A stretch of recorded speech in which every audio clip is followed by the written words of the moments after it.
And Cozy, the floor is yours. Wow us. Yes, thank you. So I first wanted to start off by saying thank you to everyone, Dr. Winslow Sargent, ICSB, and the various arms of the United Nations for this productive conversation and, of course, the invite to be a part of this closing address.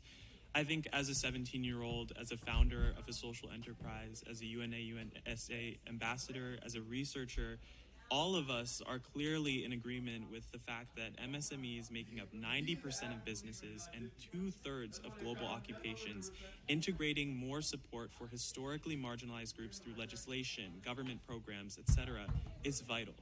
But I also believe that there's an individual responsibility that we as a group have abdicated solely to policymaking bodies as a result of focusing on these tenets. We've been having these same conversations about the importance of female entrepreneurship, funding for Black and Brown innovators, and the consideration of Indigenous groups for years. And yet, in 2023, 40% of new business founders in the United States were female entrepreneurs, yet they only capture around 1.9% of available venture capital cash. Venture capital for Black entrepreneurs plummeted by 45% in 2022. And furthermore, a 2022 active campaign study revealed that over half of Gen Z students are looking to start their own business, with 45% actually considering starting an MSME in the past year. But 34% of Gen Z report that they are worse off regarding their financial situation compared to that same time the year prior. So we're wanting to start businesses, but at the same time, we're not being provided with the financial or social runway to do so. Gen Z is not being supported as we should when it comes to wages, VC opportunities, research opportunities, and the general idea is that experience, knowledge, and utility are conflated with age. This is entrenched within educational and professional spaces, and it's hampered the amount of support not only that we receive, but from governments and individuals and companies such as yourself or your own company as well.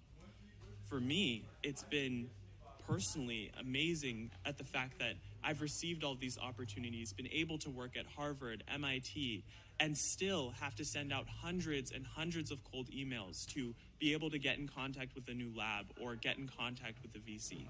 That should no longer be my responsibility as a result of having a platform, but solely because of the fact that I'm 17. Those 30,000 followers don't matter anymore. Those innovations that I built don't matter anymore. The prosthetic arm that amputees are actively using across countries that I designed no longer matter. To make systemic change, we can't just cite the benefit of inclusion or the idea of diversity or build advisory platforms and discussion-oriented coalitions and then retreat to our green privilege. We quite literally have to put our money where our mouths are and begin developing solutions that spur out of the community levels, focus investment on solving social issues, and provide long-term resources, not just one-time grants or one-off minority-focused challenges, and create responsive innovation. It's not just about technology, but it's about its responsible and socially contextual implementation. To give you an example of how this works, I look to my own venture, which is Fidutam. It's a SIM card-based application that provides microloans of $50 to $100 as well as digital identification to unbanked groups. Now, this wasn't my idea because as a 17-year-old kid living in the suburbs of Bethlehem, Pennsylvania, I had no idea of what it was like to be unbanked. So I instead consulted over 400 unbanked individuals from across the world and had them voice their needs, what they needed in their solutions, and digitized that into what Fidutam's product is now today. To date, we've had over 1,100 users across 6 different countries, reaching all sorts of groups, including Indigenous groups working on conservation efforts, farmers, practitioners, workers in factories, etc. And yet we're still encountering difficulty in raising our $1.5 million seed round. And it took us months and months of work and non-dilutive grant opportunities just to raise a $250,000 pre-seed. This is a problem in itself. We all have an individual responsibility not only to champion the development of others in MSMEs, but also to use the privilege, the seat of privilege that we're given to share a shred of that with those who have little and with those who are trying to build for those who don't have enough.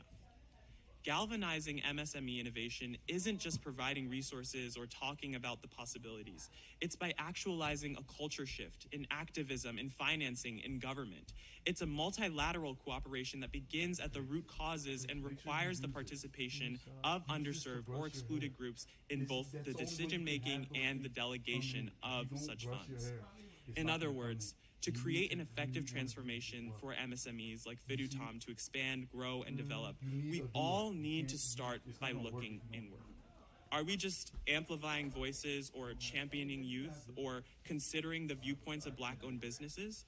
Or are we making a concerted effort to evaluate our spheres of influence, where and what our money is going to every year, and what products or solutions we're developing and championing? Because if we do that, there's no government, no company, no on-ground group that won't listen. Stop. Thank you. I'm showing you how to bless the game.